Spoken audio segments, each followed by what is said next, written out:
Bienvenue sur Village Semences, en direct du Salon de l'Agriculture, pour une émission du groupe France Agricole.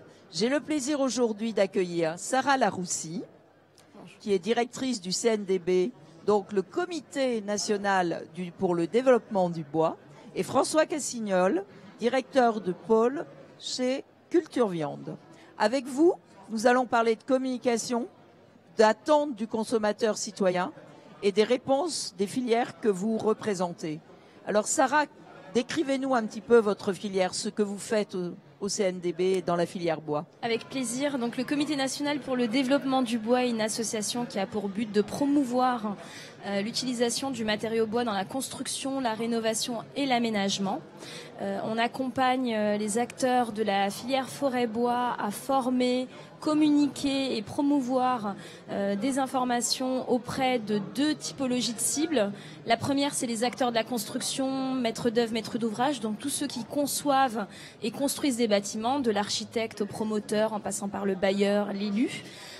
Et puis en parallèle, bien sûr, le grand public qui est le client final et qui, lui, a besoin d'être éclairé, informé sur tous les atouts du matériau bois dans le cadre de son habitat ou dans son lieu de vie, étant donné qu'on retrouve aujourd'hui le bois dans tout type d'équipement. Ça passe de l'habitat, comme je le disais, logement collectif, maison individuelle, en passant par le bâtiment d'élevage, nous sommes au salon de l'agri, et également les équipements culturels et tout type de bâtiments. Alors François Cassignol, c'est pas du tout de bois, c'est pas l'habitation, c'est quelque chose que l'on vous adressez. Vous représentez une filière qui est très importante au quotidien pour les consommateurs, c'est la viande. Alors parlez-nous un petit peu de votre filière. Culture Viande, c'est le syndicat des entreprises françaises des viandes.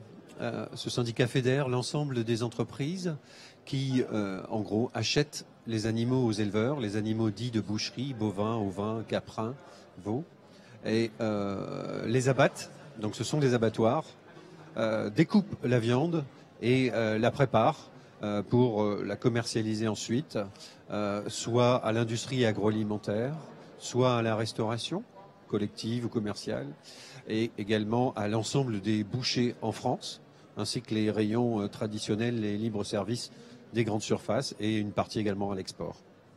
Alors, on le sait pour la viande, il y a des attentes des consommateurs, elles ont évolué, le consommateur est aussi citoyen. Est-ce que les attentes des consommateurs ont un impact sur la communication et sur vos filières ?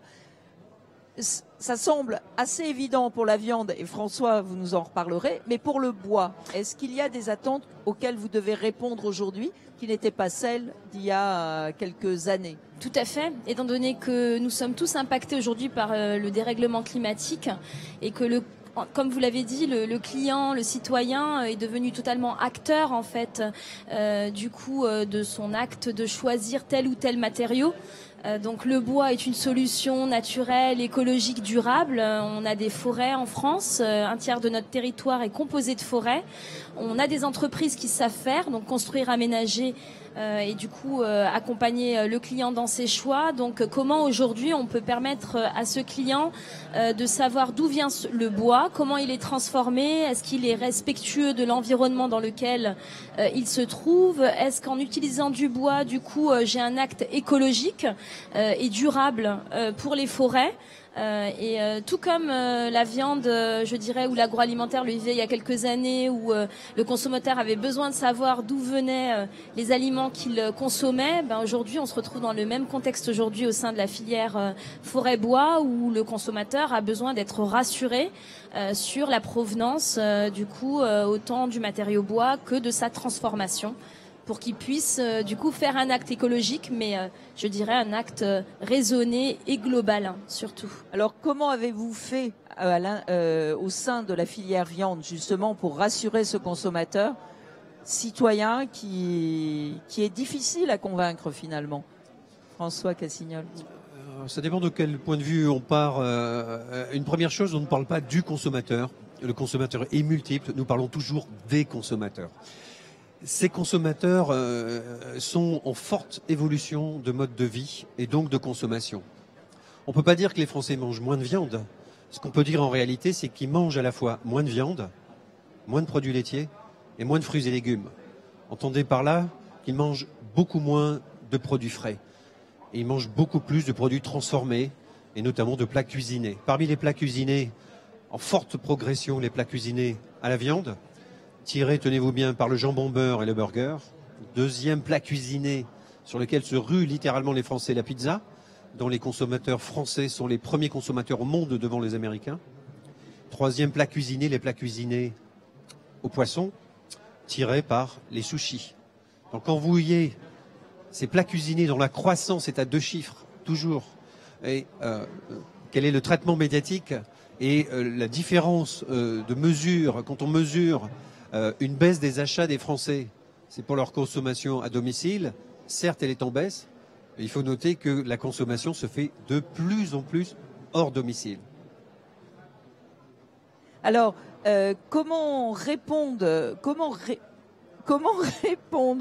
Ça, c'est vrai que tu n'as pas répondu à la question. Et donc, je vais la reposer d'une autre manière. Quel est l'exemple le plus réussi dont on peut se vanter au sein de la filière viande en termes de réponse aux attentes des consommateurs? Et ça, c'est des consommateurs. Alors ma réponse c'est que il y a eu un travail considérable à l'échelle de toute la filière pilotée par l'interprofession Interbev, dans laquelle nous sommes membres actifs, ainsi que les autres maillons ou familles de la filière, comme on dit, les éleveurs, jusqu'à la distribution, la grande distribution, les bouchers.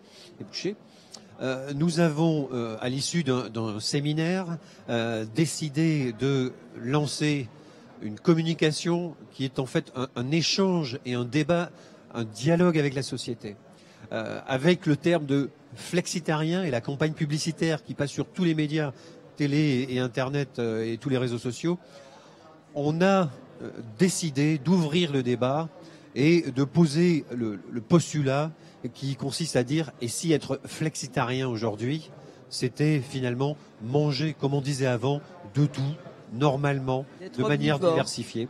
Un omnivore d'aujourd'hui, c'est quelqu'un qui mangeait normalement hier. Donc on n'invite pas du tout à manger plus de viande et encore moins de viande. Il faut quand même noter que si les recommandations sont de consommer au maximum 500 grammes de viande rouge par semaine, les Français en consomment en moyenne 320 grammes. Donc ils sont bien en deçà de la consommation maximale recommandée. Donc attention aux injonctions.